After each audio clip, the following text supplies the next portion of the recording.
Alright guys, welcome back and Merry Christmas. I've got my nice hat on today because this is gonna be a good day, right? You saw last time that we had some issues with the engine and rear end fitting underneath this C03 Corvette. So we moved the engine back 8 inches by making a new cross member, and we modified the suspension cradle in the back to allow that one to slide back 4 inches. So we need to try these pieces in under the body to make sure I'm happy with the fitment before we go chop in our torque tube to make our wheelbase match. So stay tuned.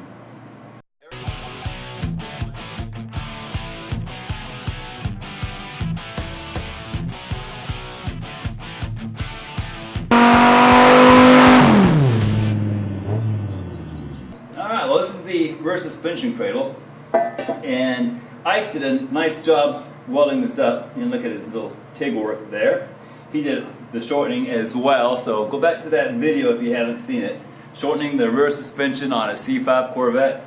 I'll try to put a link in the end of the video. And like I said, we welded some gussets on here, which may not have been necessary, but definitely helps with the strength. We also welded in these half-inch plates here for the tow control rods. I got to drill that out a little bit larger, but we're definitely on the right plane here. You can see it's been taken all the way around both sides. And yeah, let's try this thing back in.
Alright, so let me show you guys what I got here. Dipstick in the way. That's me, I guess, right? I'm in the way. Yeah, 8 inches is gonna be pushing it back here. Oh goodness. I'm running up really close against the firewall here. And looking at the wheels, I'm a few inches off still. So I think I'm going to bring that engine a couple of inches more forward. I think 8 inches was too much. That's what she said.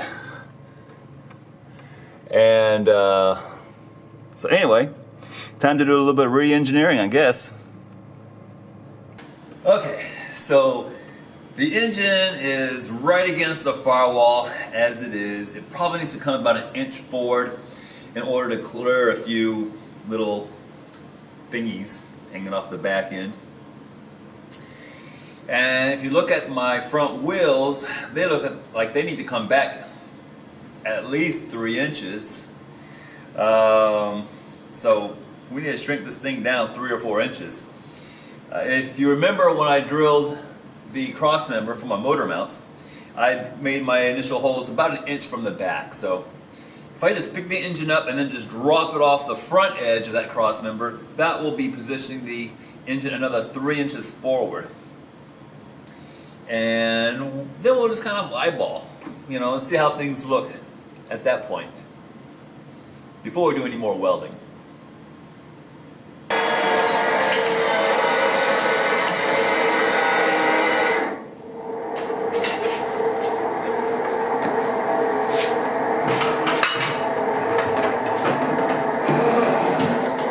The only problem I have is that I'm now hitting the oil pan.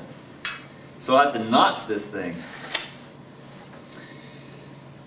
I think I'm just going to go ahead and cut this apart and just weld in a small piece of 1x1 steel just so I can set this thing in place. So let's do that.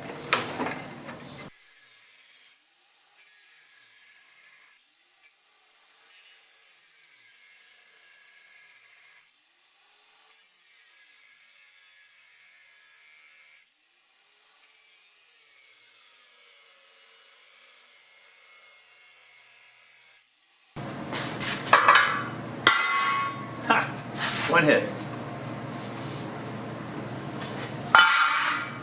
That's me. I'm a one-hit wonder.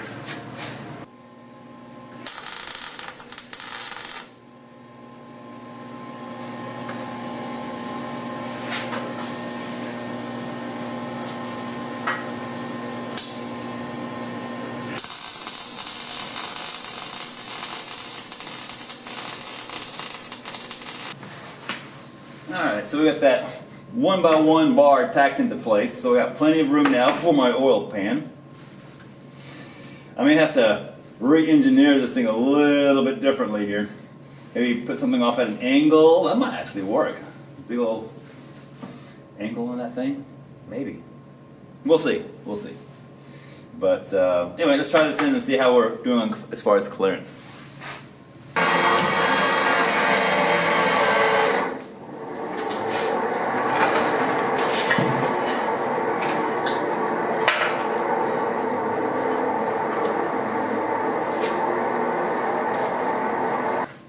Okay, well, the engine is in the right position now, front to back, but the factory motor mounts are actually hitting the frame a little bit, the factory cradle, chassis cradle. And I won't allow the engine to go all the way down. It's close, I mean, it's about 1 inch off, it's not too bad, but let's go ahead and lower the body down and just kind of see how things look here. To give us an idea of what to expect.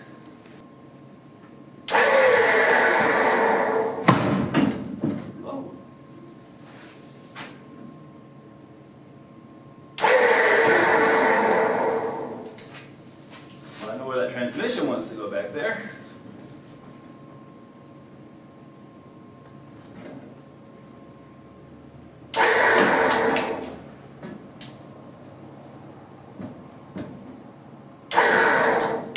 Oh, buddy. Alright, that's getting tight. Let me show you guys. Oh, yeah, that's looking pretty killer too on the front. I don't know. This one looks like it's a little far forward, maybe 1 inch. Alright, so I moved the engine forward 3.5 inches. And yeah, this is looking pretty tight now. This looks good. Got clearance there. I mean, I could probably come back another inch or so. I mean, I can put my hand back here.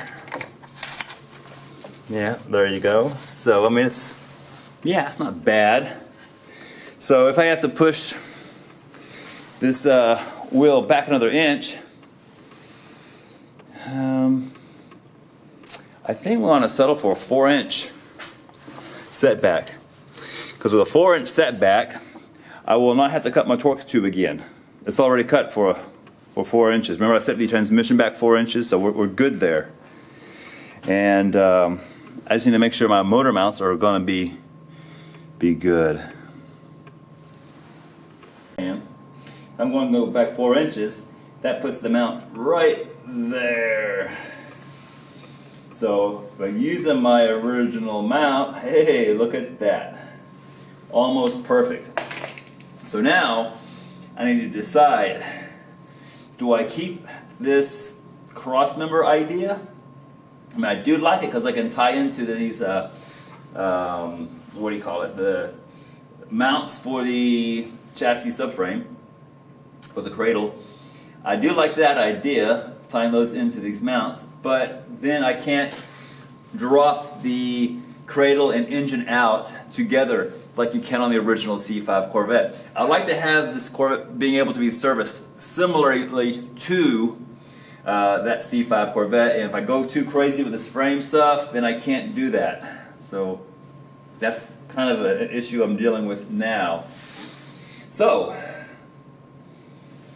build a bracket off this thing here, or build a bracket off the aluminum. I'm thinking about just going ahead and building brackets off the aluminum and having Ike weld them up.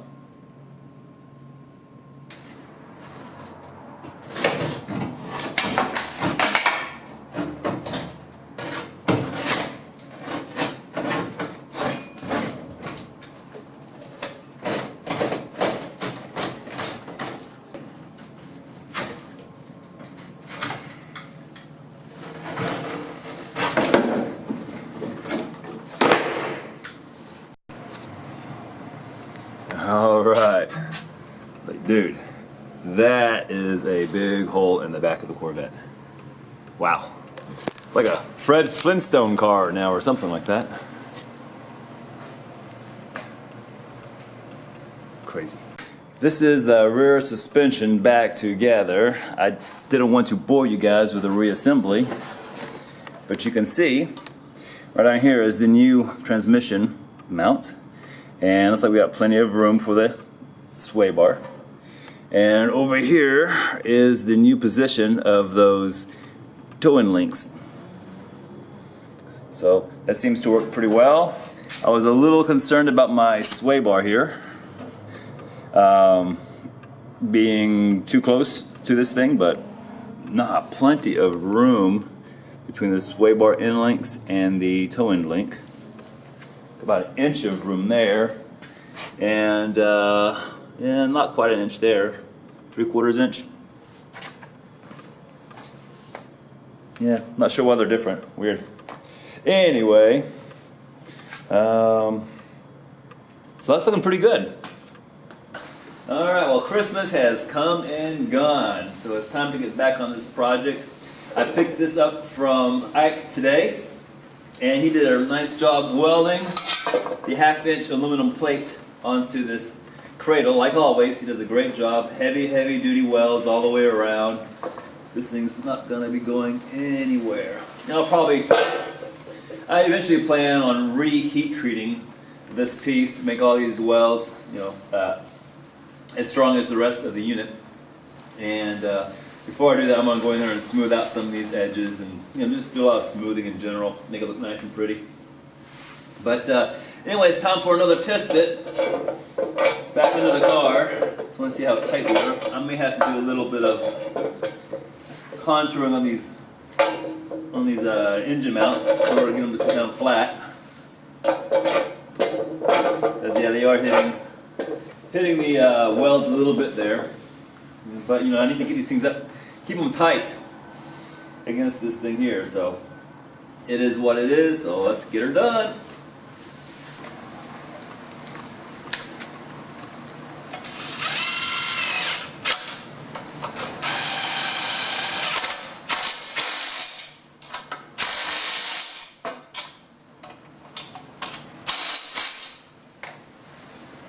So I reassembled this front subframe for the, I don't know, third, fourth time, I don't remember.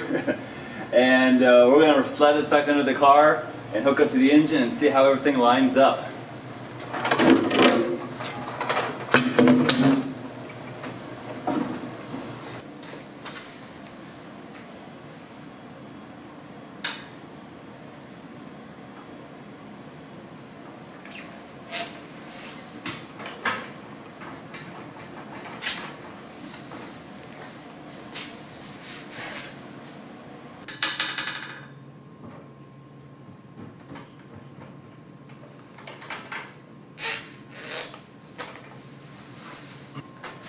Right now we are hitting the inner fender well onto my frame rail, my custom frame rail. So that's as far as this body's going to go down right now. It looks like I need to chop out another inch or more from that fiberglass to get this thing down a little farther, but that's the right position there. And the engine's looking pretty happy in there. Let me show you guys. All right, so we still have a little bit of room back here in the back. I don't know if we want to hide our coils back there or not, but this position looks a lot nicer as far as the front to back positioning.